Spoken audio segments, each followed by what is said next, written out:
Assalamualaikum warahmatullahi wabarakatuh. Waalaikumsalam warahmatullahi wabarakatuh. Selamat siang teman-teman, salam sejahtera bagi kita semua. Rahayu, rahayu, rahayu. Kita sudah berjumpa dengan Mbak Kenil Jopo Montro. Kita akan membahas satu hal yang insya Allah bermanfaat bagi kita semua. Untuk itu simak video ini sampai selesai. Hidup ini adalah pilihan. Itu adalah kata-kata yang sering kali kita dengar. Namun juga tidak jarang, Mbah, di antara kami, khususnya saya, juga sering sekali mengalami bahwa memilih sesuatu itu pasti getun buri atau menyesal pada akhirnya dikarenakan salah pilih.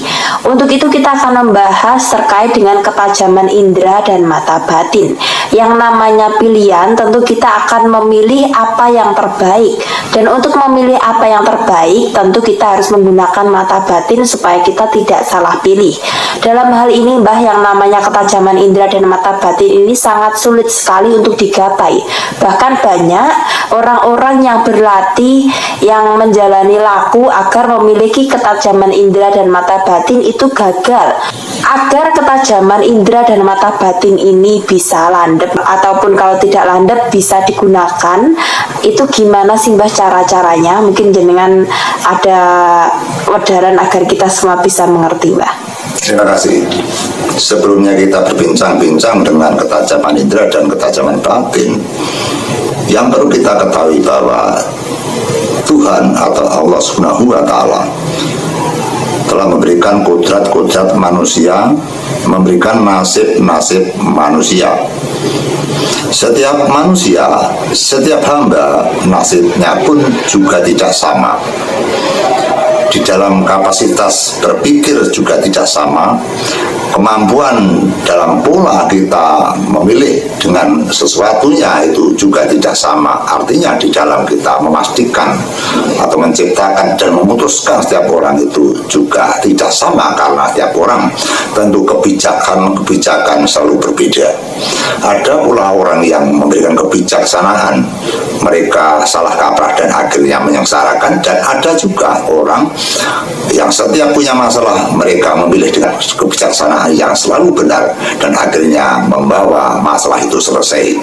Banyak sekali kasus-kasus yang ada di rumah tangga dan sebagainya ataupun di negara ini, bahwa orang-orang yang sudah terpilih pun mereka membuat kebijaksanaan atau keputusan itu membuatkan kesengsaraan dirinya sendiri, juga membuat kesengsaraan orang lain. Sehingga disinilah letaknya kita untuk mempelajari ketajaman indera dan ketajaman mata batin, yang artinya ketajaman ini tidak diperuntukkan untuk sebagai praktisi atau sebagai seorang paranormal dan sebagainya. Ketajaman mata batin sangat diperlukan dalam pola kehidupan sehari-hari, baik kita bersama teman, bersama orang-orang yang mana kita bekerja sama, atau mungkin juga kita bersama dengan keluarga kita. Sehingga kita sedang berbicara apabila menentukan sesuatu atau keputusan, agar keputusan ini tidak akan nyimpang terlalu jauh dan kita akan dihormati siapapun, apabila kebijakan kita selalu banyak benarnya daripada salahnya, dan kebijaksanaan itu pasti berdasarkan dengan dalih-dalih yang nyata, dengan dasar-dasar yang kuat. Tentu dasar-dasar yang kuat itu adalah bagi orang-orang yang muslim, bagi orang-orang yang tawadu, bagi orang-orang yang bersembah pada Tuhan, bagi orang-orang yang bertakwa kepada Tuhan.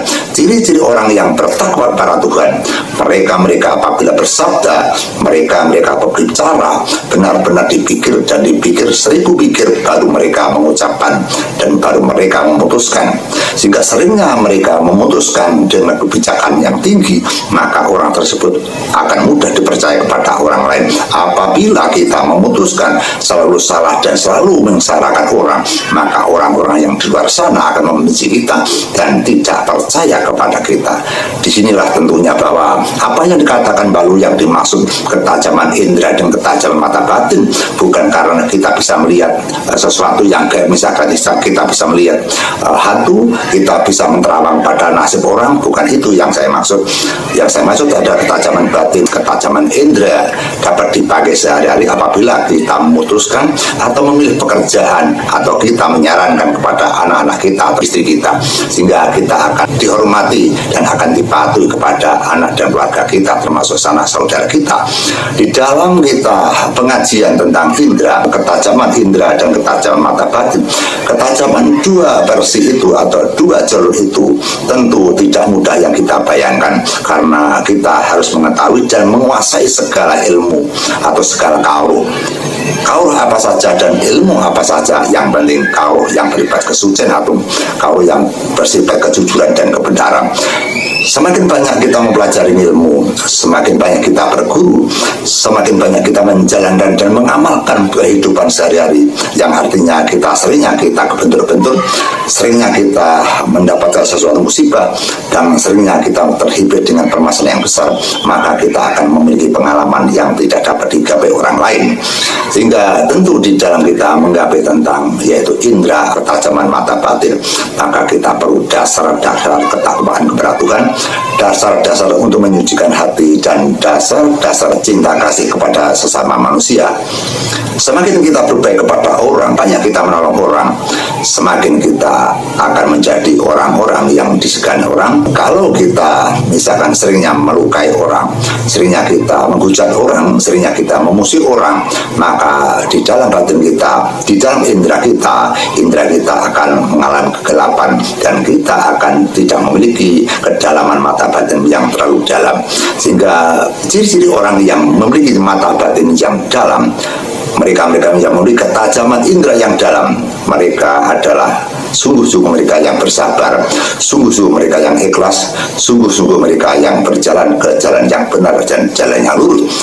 Jalan yang benar dan lurus adalah jalan-jalan yang diridhoi oleh Allah Subhanahu wa taala, jalan-jalan yang kita bersandar kepada Sang Pencipta alam, yang kita sebut dengan pasrah sumarah marang Gusti. Artinya kita tentu harus percaya bahwa hidup kita, mati kita, semua itu akan dijalankan oleh Allah Subhanahu wa taala, semua itu akan dikendalikan oleh kuasa Tuhan, sehingga perlunya kita untuk pasrah diri kepada Tuhan. Sehingga yang dimaksud pasrah di sini adalah kita tidak boleh sombong, karena kesombongan itu lama-lama kita akan menghancurkan yaitu keegoisan kita yang tinggi. Kesombongan dan keegoisan tinggi maka akan mengakibatkan dengan buntu-buntunya dalam pikiran kita, gelapnya mata batin kita, dan gelapnya indera kita. Tentu tahu bahwa indera itu ada 5: indera penglihatan, indera penciuman, indera yaitu pengucapan, indera pendengaran, dan indera perasa. Sehingga indera-indera yang terkandung di dalam tubuh kita, apabila kita menjalankan hal yang tidak benar, maka indera-indera yang terdapat di dalam tubuh kita, maka indera itu akan kendor dan indera itu akan buta, tidak bisa melihat sesuatu yang bisa ditajamkan di dalam hati kita. Begitu pula kita dalam melaksanakan indera batin, apabila kita penuh dengan dosa, kita menjadi orang serakah, kita menjadikan orang yang murka, dan kita selalu sombong dan tidak bisa merendahkan diri. Justru mereka yang sombong selalu merendahkan orang lain, dan mereka ingin sekali harga dirinya, ingin dihargai orang yang setinggi-tingginya. Dengan itu mereka akan menjalankan kesengsaraan dan akan menjalankan dengan malapetaka yang beruntutan. Sehingga banyak sekali di era zaman sekarang orang yang inginnya menang sendiri, yang inginnya orang dihormati, agar mereka menjadi orang super power, agar mereka digemari orang, disuyuti orang, disembah orang, diagungkan orang, dan diidolakan orang. Maka mereka senang sekali untuk menyombongkan diri, mengangkat dirinya sendiri. Namun mereka justru kadang-kadang menjatuhkan kepada lawan-lawannya, menjatuhkan kepada hambanya, menjatuhkan kepada saudara-saudaranya. Dengan inilah maka teman-temanku, kita untuk bersama-sama mengkaji diri kita sendiri. Mari kita koreksi diri kita sendiri setiap hari, setiap langkah, setiap detik, setiap jantung dan napas kita, keluar dan masuknya kita selidiki. Apakah perjalanan kita ini sudah benar? Apakah kita ini benar-benar sudah berbuat baik? Apakah kita selalu membuat dosa? Apakah kita selalu membuat sengsara pada orang lain? Maka yang tahu hanya kita sendiri dengan Tuhan Yang Maha Esa. Dengan adanya hal tersebut, maka apabila kita mau mengkaji, membenci dan mengasihi atas perilaku kita sendiri, maka kita akan menjadi orang atau pribadi yang sangat baik. Jelek-jeleknya, buruk-buruknya kita hanya mengoreksi orang lain, tapi kita tidak mau atau enggan mengoreksi diri kita sendiri. Sehingga orang itu rata-rata senang menghujat orang, namun mereka tidak mau membongkar dengan rahasia kita sendiri, dan rahasia kita diri sendiri, dan keburukan kita sendiri, kebobrokan kita sendiri.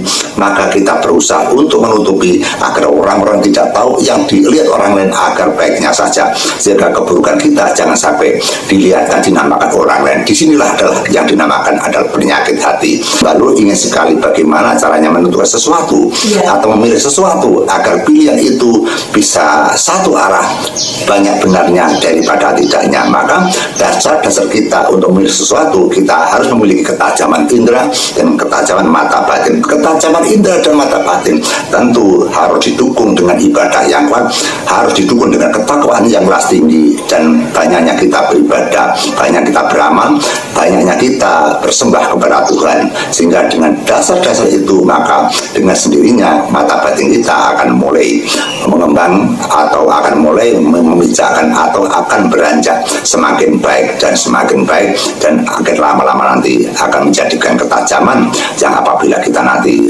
bisa tajam, kadang-kala kita juga tidak tahu apakah dalam pikiran kita, apakah dalam angan-angan kita, apakah dalam ucapan kita tajam dan tidak.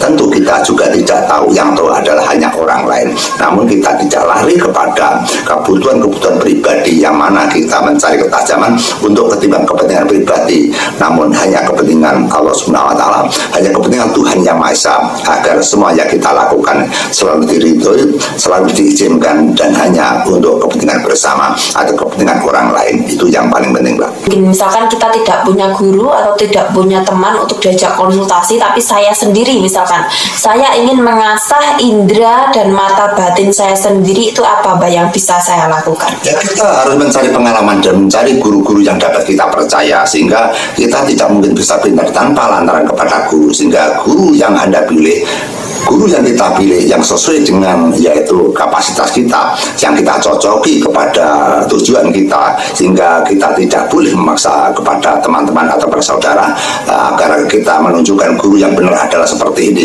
Bagi saya adalah guru yang bisa menunjukkan jalan yang benar dan menunjukkan jalan yang lurus, itu sudah baik. Sehingga kita perlunya untuk mengaji kepada orang-orang yang pintar, kita perlu mengaji kepada orang-orang yang lebih daripada kita, terutama orang-orang yang mengerti tentang agama, orang-orang yang paham tentang dunia ketuhanan dan ketakwaan. Sehingga banyaknya kita berguru, banyaknya kita mendengarkan sesorak dari para alim atau para orang yang pintar, maka kita semakin lama akan punya pengalaman yang semakin meningkat, dan tidak terasa maka pengalaman dan mata batin kita akan meningkat. Tentu kita punya gambaran-gambaran agar bagaimana kita tidak lari daripada yaitu perjalanan-perjalanan yang sesat, atau kita bisa menjalankan sesuatu agar terbongkar di dalam perilaku kita, agar menjadi orang yang baik, dan kita agar punya pengalaman, dan agar kita punya kecerdasan, dan agar kita punya indera yang tajam dan punya mata batin yang tajam. Maka kita harus melakukan persyaratan-persyaratan atau tata cara atau kiat-kiat yang harus kita lakukan. Coba dulu bisa membaca satu persatu agar kita bisa merenungkan, agar kita bisa menjalaninya. Terima kasih. Ketajaman indera dan mata batin. Ketajaman perabot tersebut tergantung kepada 1. Niat dan ketulusan serta keikhlasan perilaku. 2. Mencintai dan mengutamakan bahwa jasmani dan rohani ini ditujukan untuk berbakti dan bersembah kepada Sang Maha Suci atau Allah Subhanahu wa Ta'ala. 3. Merendahkan nafsu angkara dan menghindari kesombongan. 4. Berusaha semampunya untuk mengutamakan kepentingan orang lain dan mengalahkan kepentingan pribadi. 5. Memilih jalan yang benar dan lurus untuk setiap langkah dan denyut jantungnya. 6. Memperkaya ilmu dan kawruh dalam menggapai iman dan keyakinan bersembah kepada Sang Kuasa. 7. Jiwa dan raga selalu diajak bebersih diri untuk melakukan tirakat dan puasa agar memiliki ketajaman dan ketakwaan kepada Sang Maha Pencipta. Begitu, Mbak. 7 langkah yang dibaca oleh Mbak Lulu itu merupakan dasar-dasar syarat-syarat agar kita memiliki kebersihan hati, sehingga jangan sampai hati ini kotor, yang dikotori oleh sifat dan perilaku kita. Jangan sampai hati ini dijalankan untuk perbuatan yang murka, sehingga dengan ikatan-ikatan 7 langkah ini barangkali kita akan menjadi orang yang baik dan memiliki ketajaman mata batin dan ketajaman indera kita. Sehingga masih banyak sekali yang perlu kita sampaikan, tapi nanti kapan-kapan kita ulas lagi karena kita ada keperluan yang perlu kita selesaikan dan kita mengingat durasi yang harus kita patuhi. Terima kasih. Ya teman-teman, jadi itulah pembahasan kita terkait dengan ketajaman indera dan mata batin pada hari ini. Semoga ini bermanfaat bagi kita semua. Dan untuk lebih jelasnya, mungkin teman-teman ada yang belum paham, kalian bisa komentar. Nanti kita akan ulas lebih dalam lagi bersama dengan Mbah Gendil Jopo Montro. Mbah Gendil, ada tambahan yang ingin disampaikan mungkin, Mbah? Khususnya untuk menjadikan orang yang baik, selalu merendahkan diri dan mementingkan kepentingan orang lain, mendahulukan kepentingan orang lain, merendahkan kepentingan pribadi. Sifat kesombongan harus kita hilangkan. Kita harus selalu tawadhu, rendah diri dan rendah diri, dan selalu tidak punya apa-apa, dan selalu tidak punya ilmu apapun, dan selalu kita merasa bodoh, merasa dosa, merasa kita tidak punya daya apapun. Dengan cara-cara kita rendah-rendah dan rendah, maka mata batin akan semakin membuat, sehingga kita akan diberikan cahaya dari Tuhan agar kita menjadi orang-orang yang baik. Terima kasih. Semoga video ini bermanfaat dan terus ikuti video kita yang selanjutnya. Wassalamualaikum warahmatullahi wabarakatuh. Waalaikumsalam warahmatullahi wabarakatuh. Sugeng rahim. Amin ya rabbal alamin.